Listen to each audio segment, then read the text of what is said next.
οποίες ο Νίκος Καζανtzakis έπαιξε κυρίαρχο ρόλο, η Νίκη Σταύρου.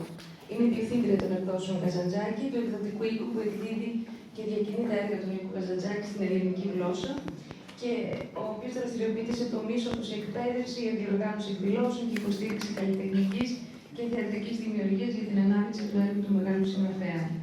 Ως πνευματική δικαιούχος του έργου του Νίκου Kazantzakis, είναι επίσης υπεύθυνη του τομέα του τμήματος ξένων δικαιωμάτων των εκδόσεων Kazantzakis, με αποστολή την προώθηση και την ανάδειξη του έργου του οικουμενικού συγγραφέα σε όλες τις γλώσσες και χώρες του κόσμου. Έχει σπουδάσει πολιτικές επιστήμες και φιλοσοφία και έχει κάνει μεταπτυχιακές σπουδές στην αγγλική λογοτεχνία. Νίκη Σταύρου is the intellectual property holder of the works of Nikos Kazantzakis. She is also the director of the Kazantzakis Publications, the Athens-based publishing house, which publishes and distributes the books of Nikos Kazantzakis in the Greek language, and which was founded by Helen Kazantzakis, the author's beloved wife. Kazantzakis Publications also organizes awards and participates in commemorative, educational, theatrical, and artistic events of all kinds in order to promote the works of Nikos Kazantzakis in Greece and globally.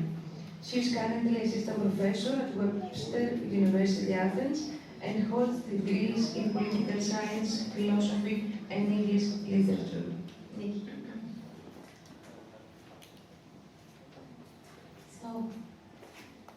Κύριε Πρόεδρε του Μουσείου, κύριε Πρόεδρε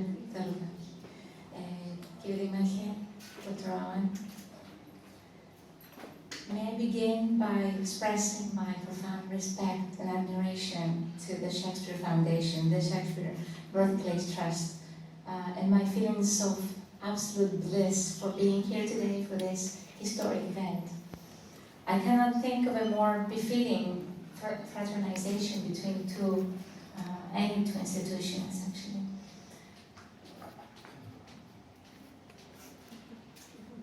This is my first. Let's go to the second. Let's wait for it a little bit.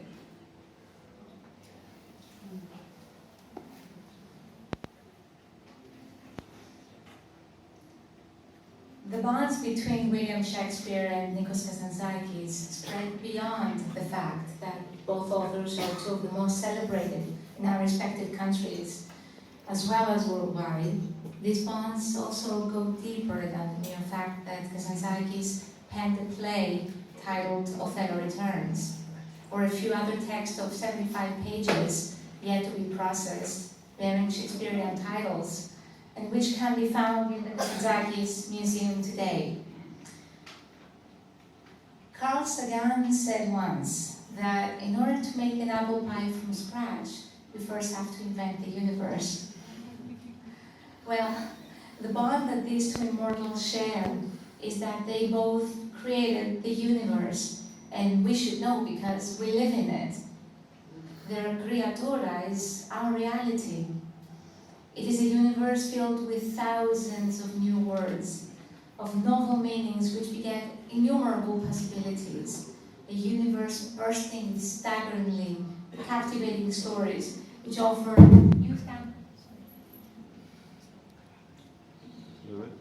new standards of morality, grace, and dignity, and which have enriched not only English dictionaries, not only world literature, but humankind with their richness in conception and inspiration.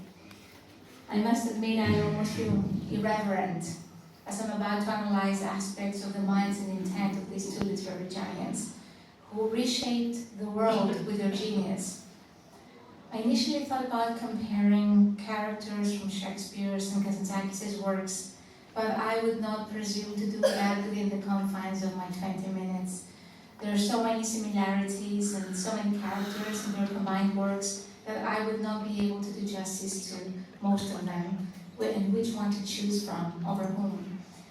Subsequently, I am framing my attention around Shakespeare and Kazantzakis as the main characters, and more specifically, Kazantzakis' perception of Shakespeare in the scope of his own desire to find in the poet he so deeply venerated what he considered the supreme attribute in a human being.